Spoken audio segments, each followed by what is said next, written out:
Election commission के फैसले आला अदालतों से रिवर्स हो रहे हैं, तो वहीं आज सुप्रीम कोर्ट में इंतखाबात से जुड़े अहम मुकदमात की समाअत हुई है, जिसमें खुशाब से पीटीआई उम्मीदवार उमर असलम के केस में जस्टिस मंसूर अली शाह साहब ने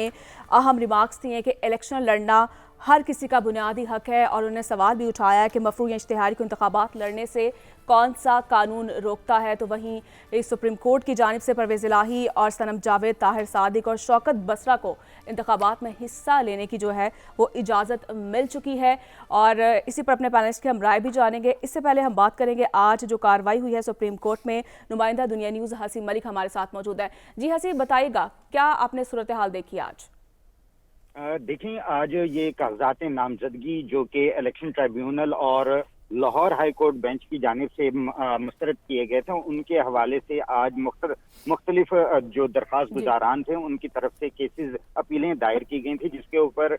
3 रुकनी कमेटी ने 2 बेंचेस बनाए थे, जिसके ऊपर एक जस्टिस मंसूर अली शाह की सरबराही में 3 रुकनी बेंच था, जबकि दूसरा जो बेंच था वो जस्टिस मुनीब अख्तर की सरबराही में 3 रुकनी बेंच बनाया गया था। परवेज इलाही जो कि साबिक वजीर आला पंजाब भी रह चुके हैं, उनका जो केस था वो जस्टिस मंसूर अली शाह की अदालत में केस लगा था, 3 रुकनी बेंच था, और अदालत ने उनकी जो सूबाई असम्बली की जो नशिस्त थी उसको जो है उसके ऊपर जो कागजात नामजदगी मुस्तरद किए गए थे उनको एक्सेप्ट कर लिया है और मंजूर किया है, और वो अब इलेक्शन लड़ सकेंगे सूबाई असम्बली की नशिस्त के ऊपर, जो कि PP 32 बनता है। गुजरात का ये हल्का है, जबकि जो कौमी असम्बली के जो मुख्तलिफ 3 जो नशिस्तें थी उसके ऊपर उनकी तरफ से दरखास्तें वापस ले ली गई। इसी तरह शौकत बसरा की जानिब से भी रुजू किया गया था सुप्रीम कोर्ट के अंदर,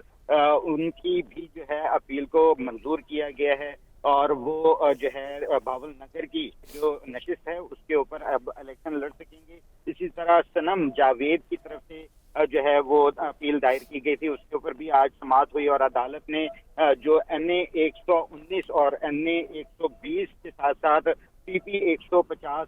के भी उनके जो कागजात नामजदगी थी उनको मंजूर किया है। अब जो PP 150 है वो लाहौर का हल्का बनता है, और इसी तरह जो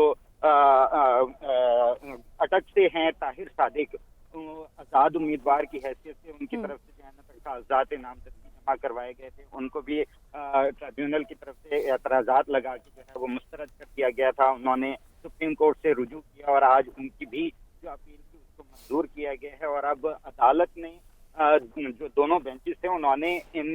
जो उम्मीदवारान थे उनके कागजात नामजदगी मंजूर भी की हैं, उन्हें इजाजत भी दी है। साथ साथ इलेक्शन कमीशन को ये ऑर्डर किया है कि वो ठीक है, इलेक्शन कमीशन को भी ऑर्डर किया गया। हसी मलिक, बहुत शुक्रिया आपका।